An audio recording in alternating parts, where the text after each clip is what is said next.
Welcome to Low Key PD. In this tutorial, we're going to explore how to group objects so that you can work with them as a whole instead of individual. So let's say I always want to treat these two objects the same way. So now that I've selected both, notice that I do get this big box around both. And what I can do with that is when I go to arrange, I can group them.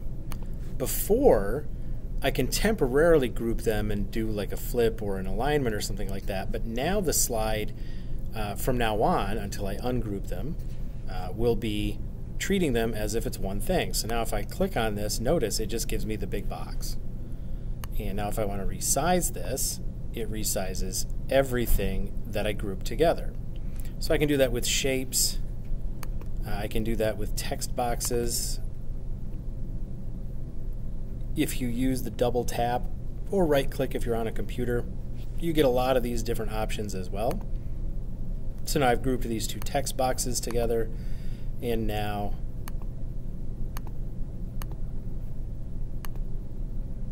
I can sort of move the whole thing and move them up, move them down, move them left, move them right.